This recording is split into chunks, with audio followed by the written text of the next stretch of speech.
doing? This is Damon Gilbert with my special guest here on Gilbert Right Nation. We got a special guest, Raymond Real Deal Daniels. I'm standing right next to the man who's been holding the California and the world torch for quite some time. Raymond, how you doing? I'm doing great, Damon. How about yourself, brother? Oh, good, good. Now, on this segment, Ray, I get the tough fighters and I ask them the tough questions. So I'm going to have to throw a couple side kicks and some late hits, you know me, and see how you do with it. But, man, I can just tell you, Sport Karate, we're proud of you, and I'm happy to have you as one of my first here live on the Gilbert Show. Oh, it's an honor to be here on the Gilbert Show and to be your first one. It's an honor to be interviewed by such a man. Do I have like a buzzer button, like tap out if a question's too hard or something like that? Exactly. No tapping on the show. Now, I got Ray with me, so we're going to ask some tough questions. I want to start with some basic ones. Ray, when did you start? I mean, everybody looks at you. I'm watching all the kids now. They're emulating you. They're trying to be like Raymond Daniels. I see the swag. I see the bounce. When did you start competing? How long have you been in this? Because it's not overnight. Well, I've been in martial arts for 23 years. I started when I was 5 years old under my father, Raymond Daniels. So I've been in martial arts now for 23 years. I've been competing since back when you brought me into to the adult division. Actually, my first adult years were 98, but my first year actually competing on a national level was actually 1997. Wow. And so I haven't been doing sport karate, about 10, 11 years, but martial arts has been a way of life for me. Okay. Now, Ray, going back, give somebody some of the history of how you've evolved. Like I said, it haven't been overnight. I've been lucky to watch your growth over the years. In the junior division, you weren't the man like you are now. You are clearly the man. So, I mean, just to encourage these young guys who, if they don't win first at the Supergrands and they think they're no good, or they think they're not the best, I've seen you evolve and develop. How was those junior years, and what really helped you transfer from being so-so to being the most dominant player in our sport, possibly ever? Well, thank you for that. I appreciate that comment. I did take my bumps and bruises coming up. I used to get beat by competitors consistently, but I had the desire. The key is my desire to want to be the best, or want to be the greatest at what you do. And every time after I lost the Supergrands, or after I lost a tournament, I would actually get off the plane, go to the gym, and train hard and try and make myself better. When I watched my fights, I didn't watch what I did good. I would be my worst critic. I would really critique myself and see what I did wrong to try and make improvement. Life is about striving towards perfection. No one's perfect, but we strive to be our best. And that's my goal as a martial artist. I didn't start off as the best fighter. I had talent, but without the desire, my talent could never blossom. So what I did is just work hard, hard work in the gym, and then it makes it, when you come out here, it makes it that much easier. And with that hard work comes your confidence, and so first you got to believe it in order to achieve it. Expect it of yourself. Awesome. And then it comes out. Now, Ray, I got to put it out here because I want people to understand that I'm talking to a great fighter. Let's start with NBL. How many world titles NBL? To be honest, I really don't keep track. I'm going to tell you, it's at least 7. NASCA, how many world titles NASCA? I don't keep track, but I know I have It's at least 8 or 9. You're one of the few guys that I've seen have success in the NBL as well as NASCA. Not a lot of guys have been able to do that. Trevor Nash's have done that. Jason Tankson Borelli's, and a couple of other guys. Manny Reyes have had decent success in the early NBL. Don't forget yourself. Gilbert, and it's tough. Now, let me ask you this. As far as competition, I know it's going to be tough. Where do you find, over the last 10, 15 years you've been doing it, the toughest competition for you? Is it NBL or is it NASCA? Or was it a particular time where NBL was harder and NASCA was harder, or what would it be for you? Well, I think fighters can come from either league. I've some of my most competitive fights and the hardest fights I've had against fighters such as yourself, Jason Tankson, Trevor Nash, originated in the NBL. NASCA does have some great fighters like the Jotty Tensions, the Pedro Xaviers, and Mike Pomberos, but I believe Mikey started NBL. I'm not sure about that. Yeah, he NBL. But I think it's two different animals, because they have that 5-point rule. NBL has 2 minutes where you really have to fight for that entire 2 minutes, so it's two different beasts, and I would say my hardest competitors that I've fought against have come from the NBL circuit, because Jason Tankson been one of the hardest people I've ever had to fight. Yourself, Mikey P, and Trevor Nash, just to name a few, are some of the hardest fighters that I've ever had to fight, and they're from my home nest, where I came from, the NBL. Awesome.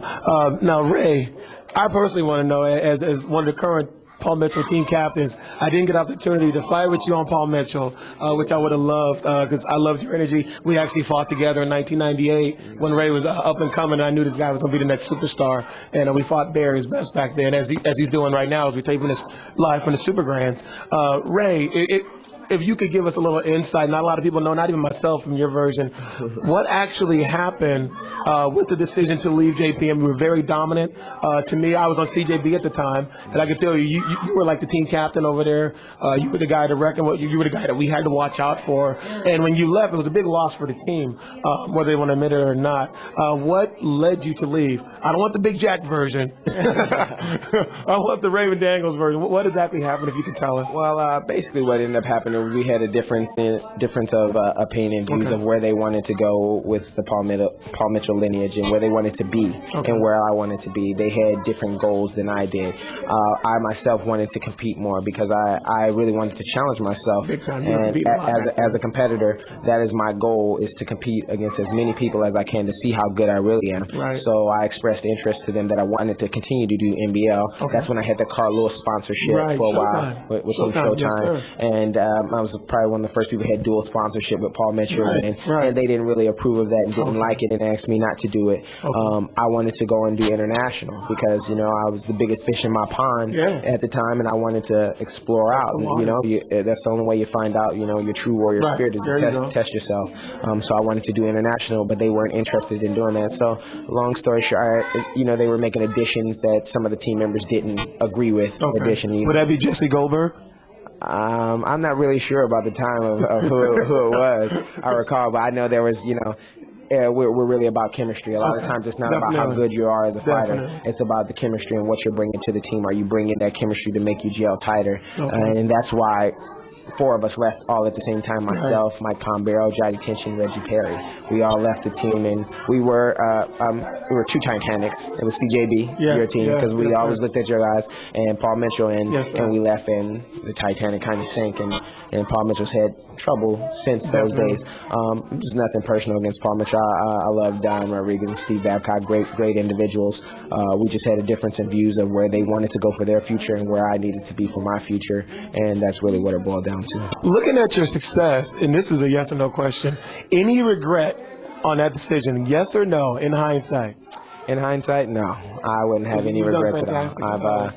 I've done for a lot for myself and made a lot of connections. I've made a lot of great friends and stuff. So, you got to take a leap of faith sometimes and go out blind. People get comfortable with what they know. It's when you have to step out into the unknown that you really find out who you are. Now, that leads into my next question, Ray. I know a little bit after that you went into Straight Up. Now, the internet and the sport martial arts discussion group was off the hook. And I had some inside sources being one of the fraternity brothers. Is it true, Ray? And if it is, I think you guys deserve more than that. Was the stars, the big-time guys, getting broke off? Like, just to show up? Was that the motivation for going to Straight Up, was, hey, this dude's going to pay me $1,000 to show up and represent? And if you ask me, you guys deserve more than that because you bring a lot to the tournament. I don't know. That was just the rumors back then. And I said the only way to clear it up is to ask the tough fighters the tough questions. Well, that is a tough question. Basically what ended up happening is I guess one of the fighters from Straight Up ended up getting taken to Paul Mitchell in the middle of the CS. It was, I believe it was Elias Lemon. He ended up going to Paul Mitchell in the middle of the season. I actually didn't even know Hugh Smith really at the time. He was just some big, tall, redhead guy that yelled against me at all the tournaments. And Hugh, Daddy, I love you, baby. But so Hugh calls me up out of nowhere. I'm like, who is this? He's like, this is Hugh, this and that. And he's like, what are you, this is what I want to do to get you to this tournament. What do I have to do? Was his actual question to get you to this tournament. And I was just like, no, I'm not interested in doing that. And Hugh and I kind of hit it off. And, as a conversation, I, went to his house. He brought me out and he asked me if I was interested. I told him I also had Jotty Tension as well. The great Jotty Tension. The great Jotty Tension, yes. The king of New York. You know what I mean? He's Pac, I'm Big. Or no, he's Big, I'm Pac. But we love each other. So now they brought us out and they took care of us. We had a couple commas in there. And you know, and those they should. I've had talks with the Brady brothers and other guys like that, and they'll tell you a lot of the great fighters of all times have had incentive pay, and they deserve that. Whatever you get, I think you guys deserve that because you bring thousands to the attendance, and thousands of people want to watch the competitions. Now, Ray, what is your favorite technique? I know fighting you, it's a headache. Is it the blitz? Is it the reverse punch? Is it the legs? Is it the spin back kick? What is the Raymond Daniels' favorite technique? I would say my bread and butter would have to be my blitz, my hands. As far as the technique that I like to throw, I call them my crowd pleasers, you know, to get the crowd to, oh, you know. Have to be like my side spin or my jump spin side or my jump spin hook. You know, those are my crowd pleasers or my show stoppers. Okay. You know, get everybody to pause for the cause. Yeah. Now, Ray, I'm going to throw a couple of fighters' names at you. I want you to give me one word to describe them. What's the first thing that comes to your head? Take a second. I got a list of great fighters here. First one, Brian Ruth. Brian Ruth, one of the hardest punchers I've ever fought. Jason Tyson Borelli when he was on CJB. CJB, Jason, you guys had great fights. He was my arch nemesis. You heard it here. Jody Tension, early days, you and Jody Tension.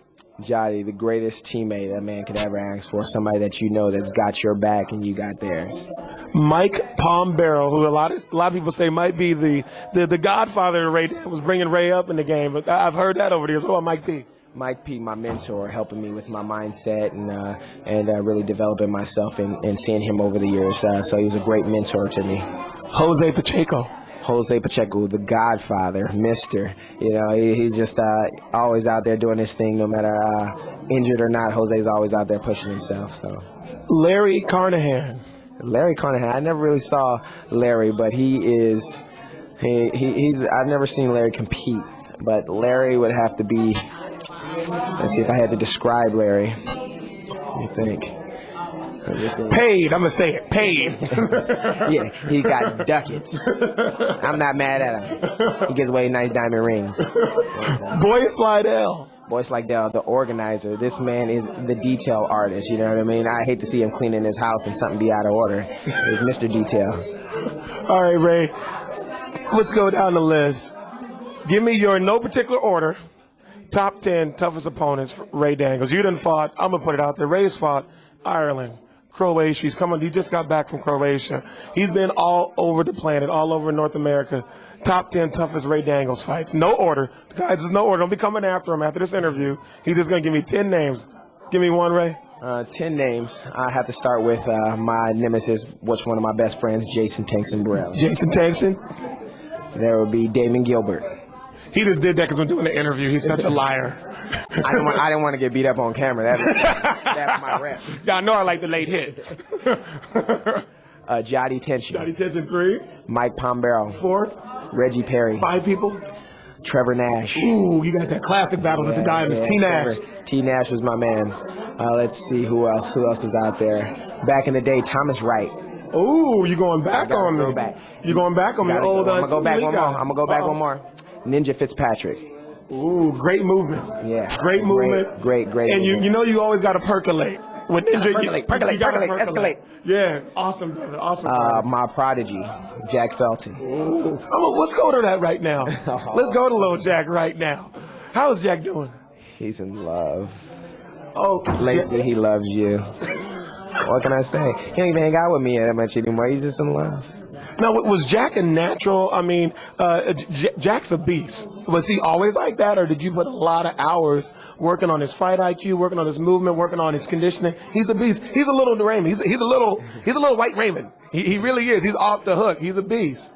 Jack Felton is a great competitor. He had talent, but he didn't have as much just natural God-given talent. Okay. He had to put in the hard work, the hours in the dojo, working on his kicks, working on his hands, and that's what makes him the superstar that he is. And that's why I just appreciate a competitor such as him, because where he came from and how much he had to work. He's always been a great competitor and had the competitive spirit, but because of his work ethic is what made him into such a great competitor that he is today. Awesome, Ray. Here's a question. I was actually in San Jose to support. I was going to support you.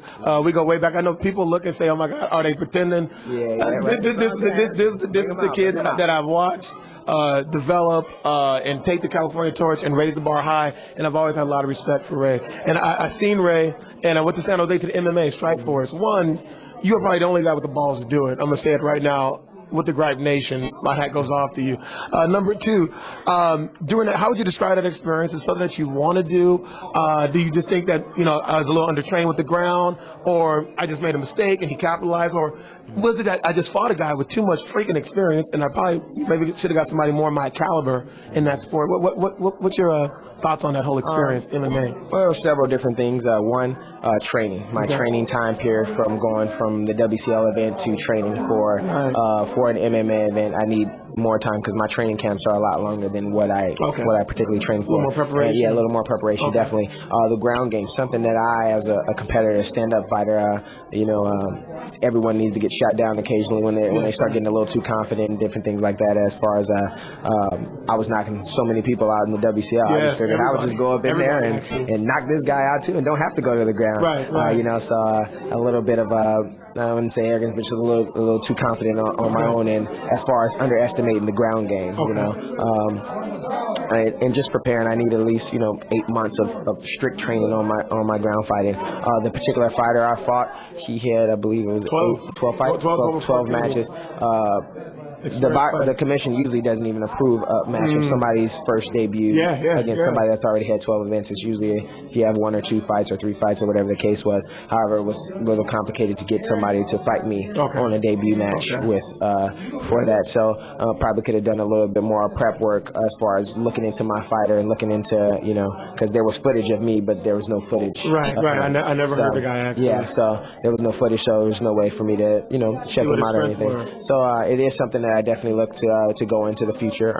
Wasn't a mistake. It was a deer caught in front of the headlights and I froze up, and that was what it was, and a learning experience. And I think it was probably one of the best things that ever happened to me because for some time I was just getting comfortable and not as hungry as I wanted. And after that, which had been my worst loss ever. It's the first time my professional loss, my first MMA match that I ever lost, and it really lit a fire under me, and it kicked my drive into overtime. So therefore, I'm hungrier than ever. Now, how do you do that, Ray? With WCL, I seen you in New England Open, and 2 weeks later you do the MMA. Is it hard juggling all those different sports?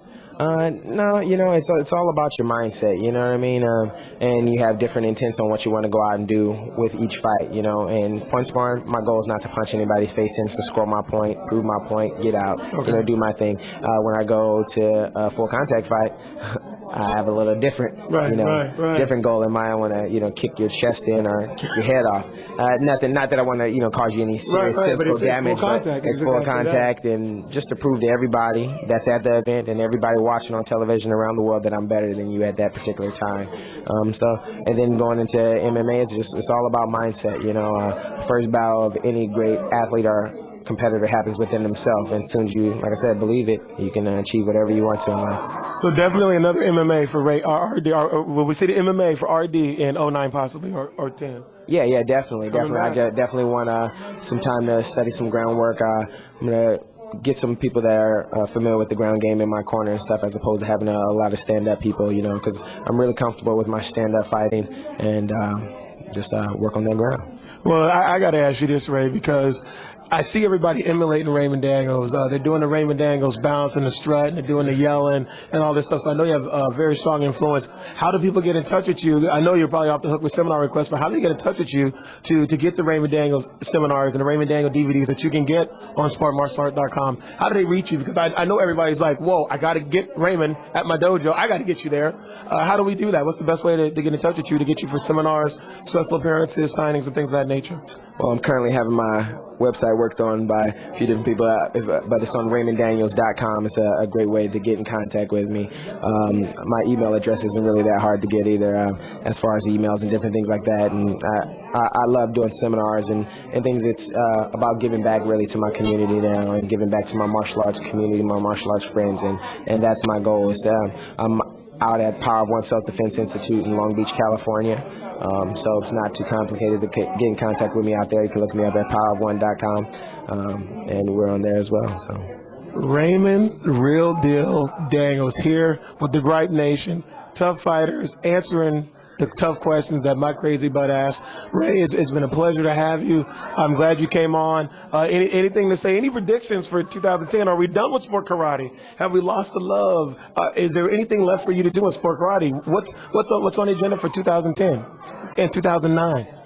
Well, my goal in sport karate is I still love what I do. My goal when I come out here now is I've won mostly every major title several times over. No, interruption. He has. Put that light right across the screen. He has won everything. So I've won that, but now my goal is not really for myself. It's actually for the rest of the young guys coming up, like DeAndre, like Willie Hicks, like those young fighters, is to give them the opportunity to fight with me or to see me fight in order to take the title. Just like you gave me the opportunity to come after you, come after the torch. You weren't going to give it to me.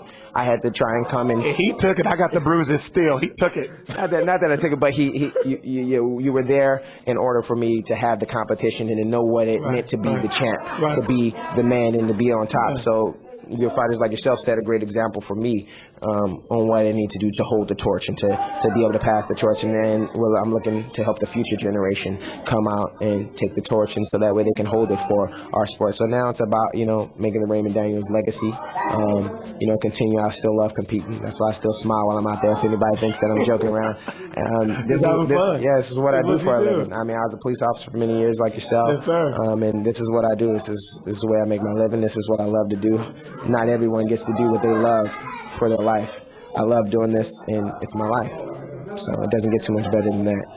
Raymond Real Deal Daniels. Again, you guys got it here first. SportMartialArt.com. Damon Gilbert, Raymond Daniels, two California legends. I'm going to say it right now. Old school and new school. We'll check in with you guys later. Peace.